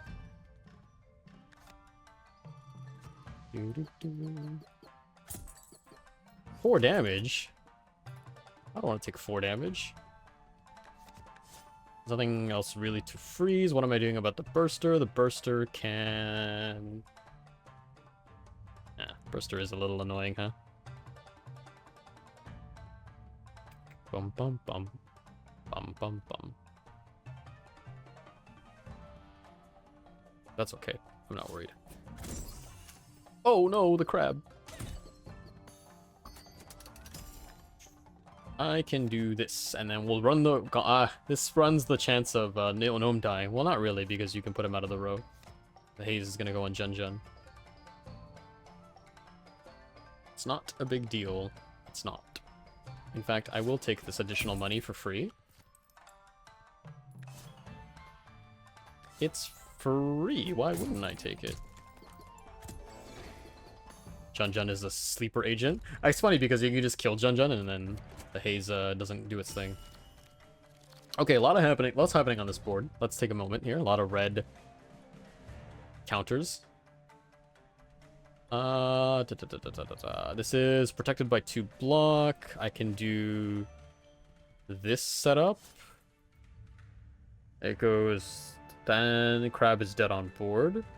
Crawler is dead on board.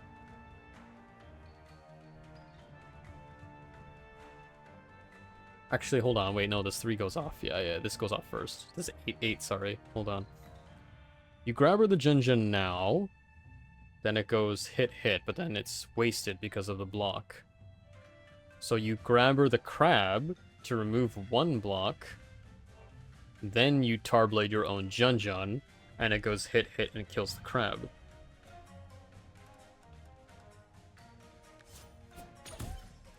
Yes. Also, I guess this is the time to use Sunburst too, because it's just 3 damage now. And you don't want to accelerate turn timers, so...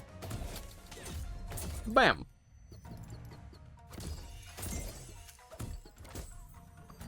Okay. I could have Lumen Phased at any point to, upgrade Snoffle, but it really doesn't make a difference here. Okay, we need to get out of here. We won't get out of here for a while yet, but... this is not a good use of that attack. I think we'll just throw a Tarblade into this Burster. Knock 1 out of the park there. 4 damage coming at you hot. Up top. we can...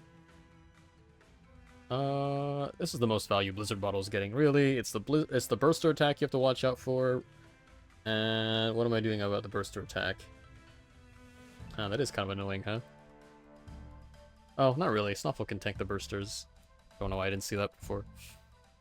Pop, pop, pop, pop, pop, pop, pow. Oh no. Oh no! God, they're just crawling in the woodwork. So it's like this configuration. Mega Mimic can tank 1. He will die because the gnome will take his other hit. That is okay. You can also just do this as well, if you don't want that to happen. Yeah, not a big deal either way.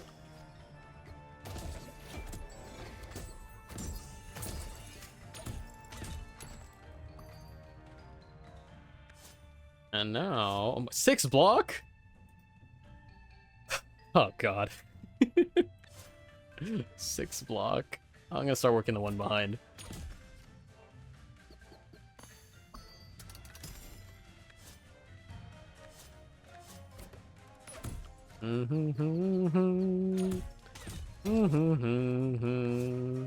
Hey, hey. As long as the bursters are on 2 different cycles, then you can rotate Snuff accordingly. You can also just kill the burster, that works too.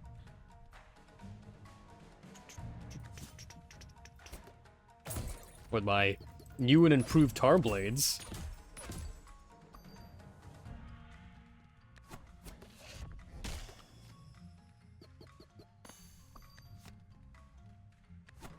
Shade claying my tar blade. Oh, I killed my gnome. Sorry. I killed my gnome. I was looking to the side for my water, and I just killed my gnome. Heartless. Heartless monster. Sorry, this fight is like so... It's just going through the motions with this fight, really.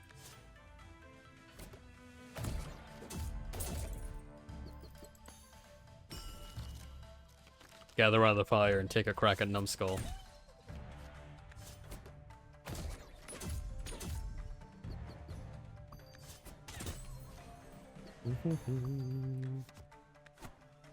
Yeah, Hero can take it. He ain't afraid. He ain't scared of you. Get him, Hero. Get him. Stick him. Stick it to the man.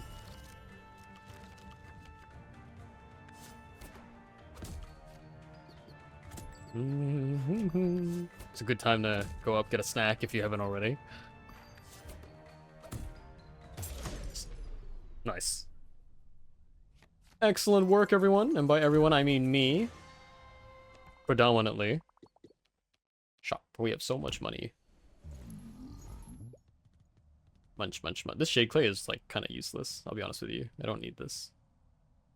Oh, this is good. Get rid of the tutu. I really don't want it in my deck. Everything else can stay, I think. Can it? No, I don't want the shade clay. I've decided I don't want it. I don't need it. What I need is a crown, and what I need are charms. This is my last road, my last chance. Oh, that's very good, actually. For Hero, not for Groff. Or for Snuffle. You know what you can do? You can Sun Charm, Shade Clay, Shade Clay? Shade Slug, Snuffle to get him on a 2-turn timer, and then you Loom Invase him, and then he's doing 2 snow to everyone on a 2-turn timer, and you lock everything down. Legitimately, that might be a better play. To just lock everything down. Gain Zoomlin and consume, okay. I can buy all the charms here. And... Bomb Skull Charm, okay. Is it ever Sheep Hopper? No, because it's useless in the final fight. Azure Skull, spell. Okay, look at our little keychain here, key wheel. Bomb Skull. It is... Okay, is this the final configuration? Let me hold on, let me just take a look. Yeah, this was the final step. Okay.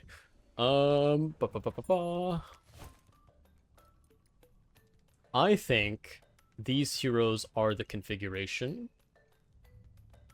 Does Demona ever get a chance? No, I don't believe she does.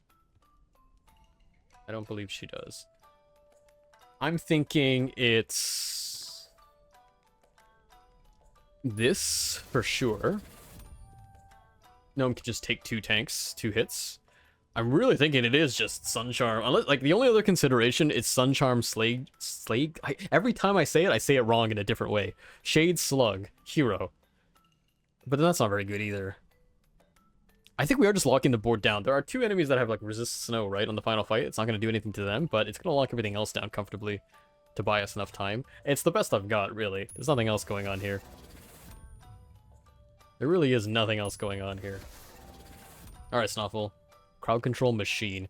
Zoomlin Charm is you can play it for free, but it also consumes. It's just good on the Tarblade, really.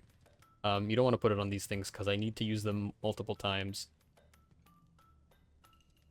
Yeah. You get a 1 free Tarblade. Look how cute he is. Bomb Skull will go on Mega Mimic because there's no other choice. Yep. And then we're back at square one with this Flame Blade Charm, which really just isn't the move. Yeah. This is a common state where you get Flame Blade Charm and you don't use it. It is common. Don't feel bad. It happens. There are worse charms as well. This crown, I'm thinking on Lumen Base because I can do the Snuffle thing. Actually, I can't because I don't have Snuffle. Now I have Snuffle. It's already a lot of units. Did I mention board space? I feel like I never mentioned board space. Okay. Last question is, do you want anything from this shop? That's a question you should ask before you commit your charms, by the way, but I'm pretty confident I don't want anything from this shop. Like I'm pretty confident.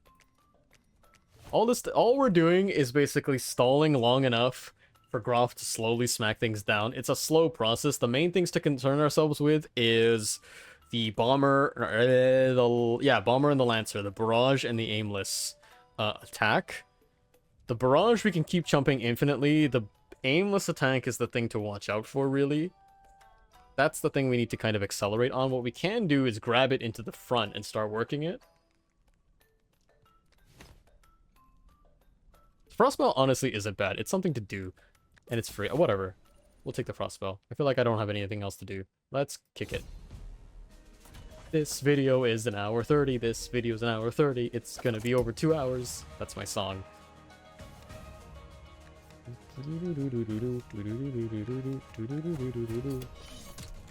Rockhog spawn. I think it's good to just snowcake the spike wall. Remember, if the smackback is frozen, it will not smack back. And also, peep the damage, bro. That's the Bell of Strength coming in there. Look at the value. Free Tarblades too? Don't mind if I do. This deck sucks.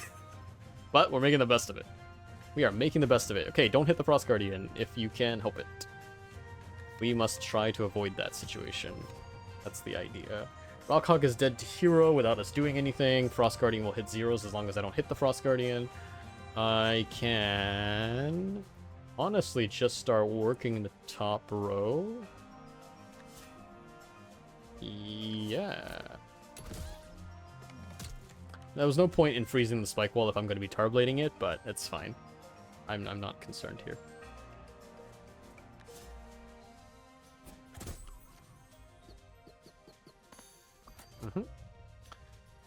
It's my Lumen Vase already. Lumen Vase, wherefore art thou? Boom! Check the freeze. Check the freeze. And just when you think he's done, he's doing it again. That's the 2-turn timer Snuffle. Okay, Rockhog is dead. Plum is going down to 7. I can also Bone Scraper it, but then the problem with that is that damage is going on to Frost Guardian. We don't want that. What we can do is call the Wave Belt and Lumen Vase. I like that.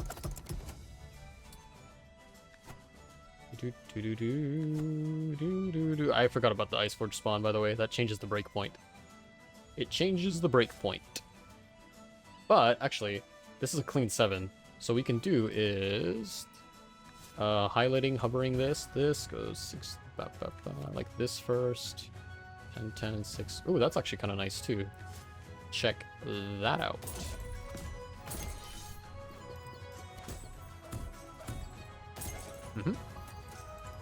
I like that. Now we get our Lumen Vase. Yeah, we're just crowd control now. basically. We did hit the 2 in the Frost Guardian, that is okay. You can overburn here, if you would like. The Grink is a lot scarier than the Guardian, really. You can also do this. I don't see why you'd want to. I think this configuration is fine.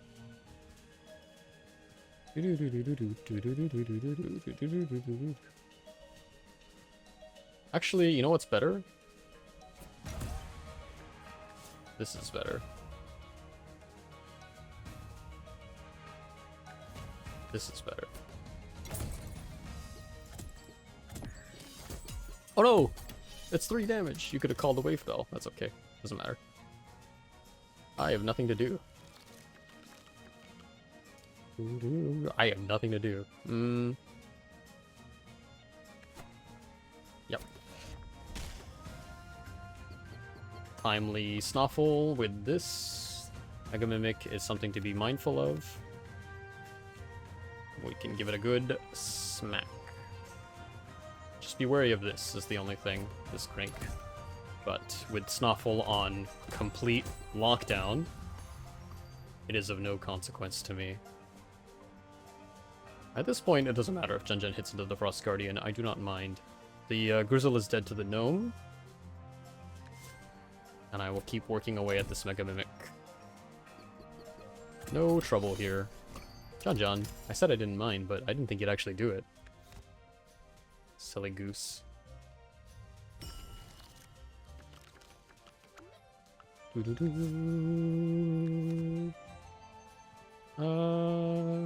guess I could have what's that called? Bone Shaker? Bone Scraper. Bone Scraper the Grink to get it lower. But also, this is good too. Yeah. I will try to accelerate here, sorry. But I can still make a mistake, that's the thing. I can't be too lackadaisical. It's very easy. This game, one mistake, you're out. And you're like, damn. That was very silly of me to do that. I have no board space. So I will do this.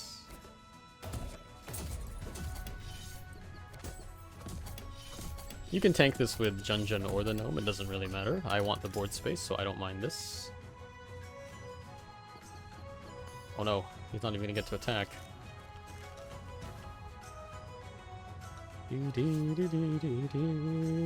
You should insulate your hero, by the way, in case you're like, oh yeah, I'll just sacrifice the Junjun, and then your hero fucking dies. You should insulate him, at all possible. It is a good habit to make. And I will try to accelerate this with the Mimic. Actually, you can save the Mimic for the second wave spawns, actually. There's a chance that kind of matters, it helps you along here. Yeah, okay. Okay. And saving the Bone Scraper is nice, because then you can just pick off like a Nuba Bear or some key target in the backline that's annoying, so... That's also good too.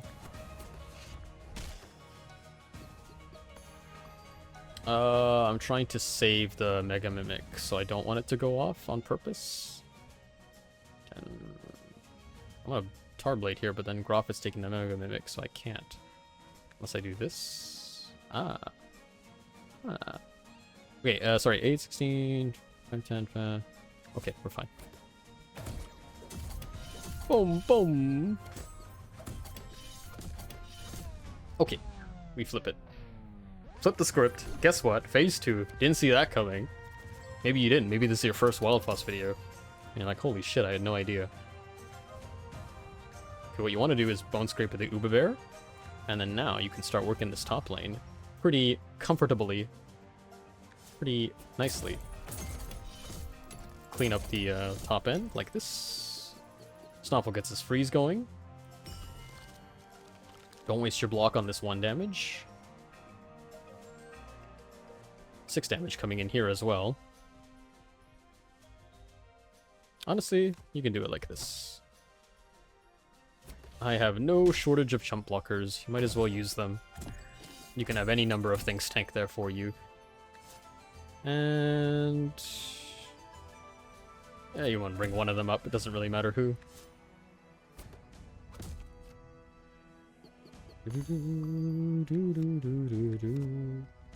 This is good. Okay, that's the Tarblade value. Develop Strength diff. And now Frost Guardian is on his own sim. We move Hero back, insulate him, and we have our main tank take the field. Yeah. Very shrimple. Shrimple and clean. My favorite Kingdom Hearts song.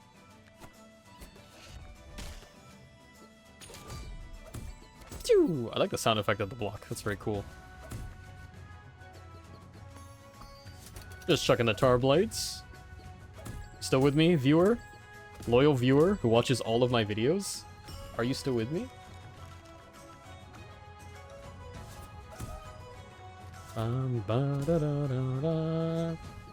Get bone scraped, idiot. That's one of my catchphrases. That's a good one. Okay, last blessing. Wave Belt is useless. This is pretty useless. Wow. These are all bad. First consume card played each battle is not consumed. That's actually not bad for Snowcake. Yeah, I mean, we're snowing everything anyway, so it's really not that big a deal. I guess you could play a second Molten Dip. Wait a second. 2 Molten Dips? I don't even mind that. I just had to remember to play Molten Dip before Snowcake. Okay. Recovered from injuries. Okay, final fight. Thinking the formation in my head. Everything else is going to be locked down, really. Hero will go bottom lane to tank the aimless Lancer. Top lane will be permanently tanked by chumps. I don't really have to look at this. The only issue is spreading for value for Molten Dip. Yeah, okay. Let me take a second.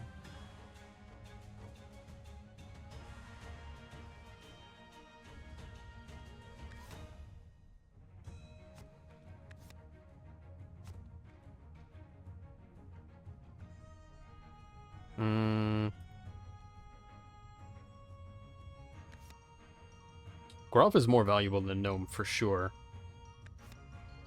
It's weird because it feels like I'll be wasting some attacks onto the Gnome, but honestly, I need to keep... Gromp is the only reason I'm winning this game. If the Gnome dies, I don't really care, and if it gets to 1 HP, I can sacrifice it. And having these things lined up means I can get maximum Molten Dip value. And Snuffle can just temporarily stay in the north. He's going to lock down the Crusher by himself, and he can take a couple hits too. That's a health charm differential.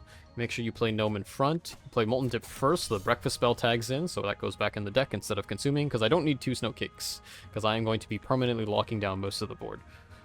This will go up, and the first one will always go on Crusher. Does it need to? It's the best value, I think. It could go on Junker, actually. Wait a second. It doesn't really matter. Doesn't really matter. Okay. Evaluate the position thusly.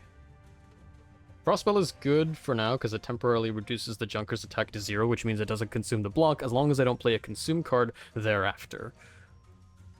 There's nothing to do in this hand, actually.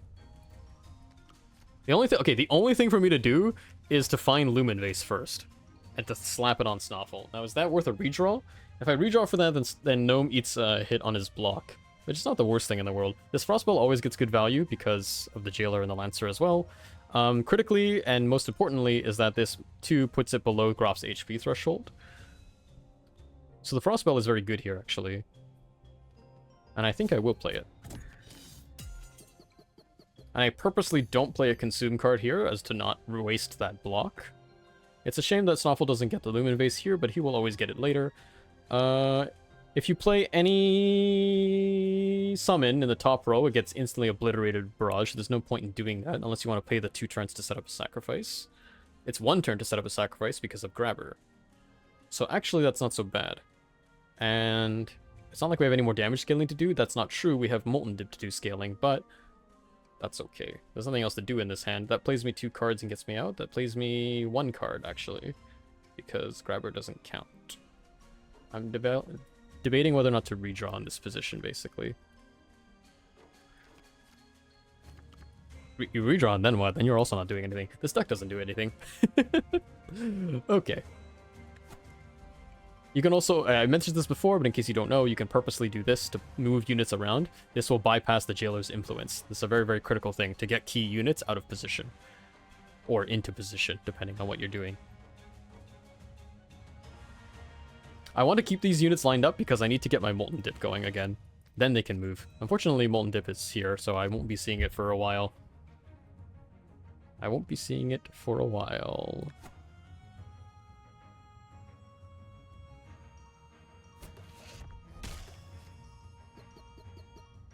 The block is not eaten.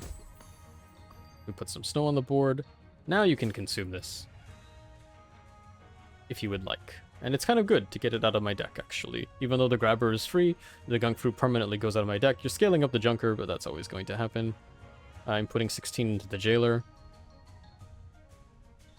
And then I'm redrawing. This chump doesn't matter, I can get rid of it. It's a pretty low value play, but there's nothing else to do. Okay, now I'll find Lumen Vase in time for Snoffle, which is nice. I also have a free Tar Blade as well at any point. And we will slowly start working with the junker. We can take one Frost Bomber hit on the top, and then you have to start worrying. Snoffle will eventually fall over if you don't give him support, but that's a time for later. There's a consideration to Mega Mimic? No, there isn't. Not really. Not really. I might need to use Mega Mimic as a chump. He'll always find value later. It's not a big deal. I think it's Lumen Vase Snoffle for sure. So, the two critical enemies here are, of course, the middle units, the Bomber and the Lancer. They have snow resist. Okay. I think, honestly, Blizzard bottling the Jungle. Again, these are the two things that scale up. If you can keep them locked down with snow, then the only real threat is the Lancer, really. Is the main thing. Am I playing two cards in this hand? I could play Blizzard Bottle Gunk Fruit. Is not bad. Blizzard Bottle Mega Mimic, but then I'm wasting 1 HP to the Barrage on the top, which is less than ideal. The Jailer is being unfrozen in a couple turns, but that's not going to matter. Snuffle's going to keep that locked down, so it's not a cause for concern. I think I will do this. Keep the Junker on ice. And then you Gunk Fruit, whatever, doesn't really matter. I forgot also, we didn't really draw our grabber. Oh, we did draw our grabber, but I didn't talk about the play of, like, pulling up the Lancer. I certainly should have considered that. Moving up the Lancer. But all three things in the bottom row are high priority threats. They're all good to kill. Yeah, this is the most unfortunate thing. It's the barrage attack on the Snoffle, right? And there's nothing I can do about that. Yeah. But I always intended for him to tank one barrage. That's like on purpose. No matter what, that's okay. We'll figure it out after. We get the Gunk Fruits out of our deck, which is nice, and I can hit the redraw bell now. Okay, we find the grabber. We find the Molten Dip. The Molten Dip is very good. I need to put that on right away. Now we're doing some respectable damage. There's a call now to grab something, namely the Lancer, because that's the one thing that I cannot lock down. It's a shame because we already put a bunch of damage into the Jailer, but... yeah, let me think about this, actually. I need to start sacrificing things, basically, because I need Groff to do something. Do something, Groff. I'm not particularly scared of the Lancer's attacks, but... especially because Groff can take one without any consequence. So maybe it is the Jailer that you kill, especially because you've already committed the damage into him. Because that will free me up nicely to obviously move around the board. Then I can properly chump the top lane forever, right? And keep Snoffle alive. I've committed both of my Molten Dips, so I don't need my attacking units to stay in a linear formation anymore. I need to start getting units out, is the thing. So this 5 is coming in. So Jun into Grabber. I can also... yeah, I think I like this play of killing the Jailer because that means I don't have to use the Grabber on the Lancer. And that means I can kill the Jun mask for free with the buffed Bell of Strength. That's a Bell of Strength difference. And that is 20 damage coming at you, huh? That's quite nice. Okay. Yeah, let's start fighting things. Okay. Good damage, good damage. You can even Frostspell again here. It's not even the worst thing in the world, honestly. It's not like there's much else to do. Yeah, fuck it. Now I'm really not scared of the first Lancer attack. It's a shame because it won't mean anything if the attack goes into the block, but... Again, this gnome is like, it'll take any 3 hits, and I'm totally fine with it. Its job is just to take any 3 hits, and then insulate these 2. That's all. So, it is always getting good value. Oh, look at this crazy Tarblade attack. Wow, wow, wow, wow, wow. I also like Bebop into Tarblade. It's pretty good. Okay, the real thing here is the barrage that's coming in 3 turns, right? But by then I'll have killed the jailer.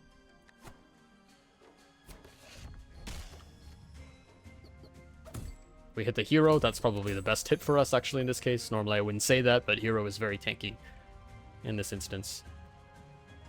And now, you're kind of like wasting a lot of this Tarblade damage, but not really. It's not a waste at all, actually, because you're killing the jailer. It's very good to kill the jailer, because now we bought just enough time for Snoffle to get out of dodge.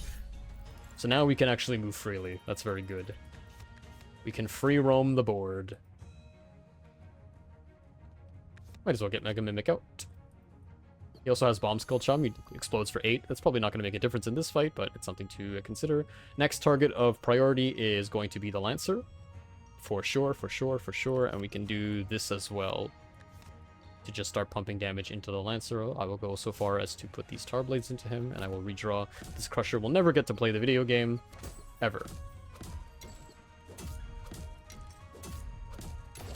Oh, Mega Mimic, no. Did good, man. It's 15 damage, quick as you like. It's very nice. Okay, now we just start deploying things and sacrificing them for Groff. Okay, there's the barrage. Yeah, I could have waited 1 turn to, but now this is why we have the gnome to do this. And you do this, and let me just triple check everything. I'm going to Tarblade this Bebop. The Groff is going to kill the Lancer. The gnome will take 1 damage. Very good. Can I get a refreeze on deck? Thank you, Snoffle. Appreciate that. Appreciate that, brother.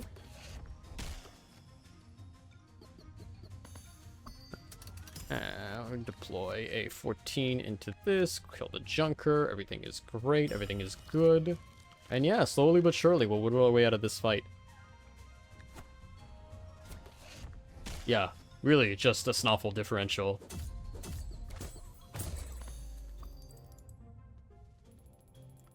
I might as well get Jun Jun to 2's 2 before I kill him off, I guess. I suppose. Double checking, yeah. Just skipping ahead here. I mean, honestly, this is pretty much the end of the video. I'm just going to be doing this for a couple more turns, really.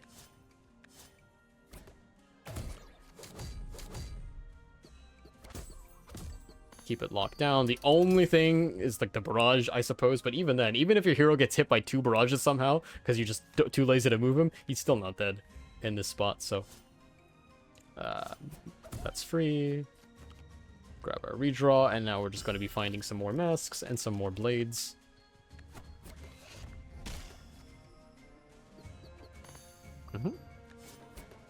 Yep.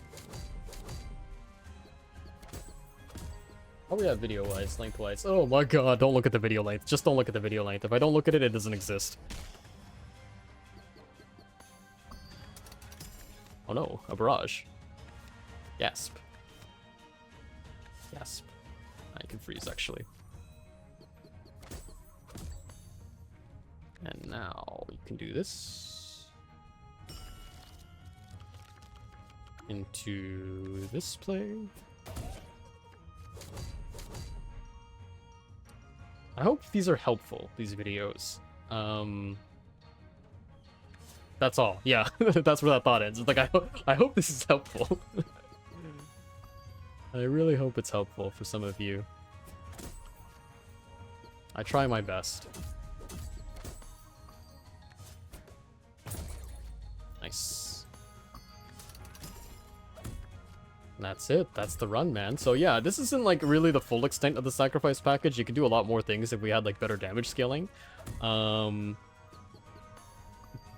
it is very fun. Shademancers is definitely like the spookiest clan. You could just be drawn with given a lot of like dead draws character-wise. and you have to like cobble together scraps. I feel like it's a lot easier to more consistent rather to have a solid early game with the other two clans, but still very, very fun. I mean, you saw like the idea of like chump blockers right in this clan. So many instances we're just putting bodies on the field, right? And we just have an infinite cycle of them. What was that achievement? Win a run with what? I don't know what that was. I don't know what that achievement was. I thought this was the only achievement I had left. We'll have to go see. Stats here if you're interested, and new charm? What? What did I unlock? Hold on. Minor spoilers if you don't want to see these charms, but it's not that big a deal. I've done all these already. Uh-huh. I'm looking for a new charm. Oh, you know what it was? I think it was like a bug, because...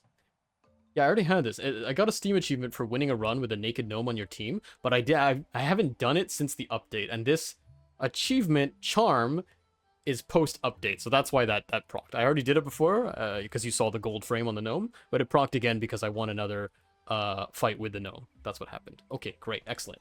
I'm going to end the video now because it's very, very long. Goodbye, I love you.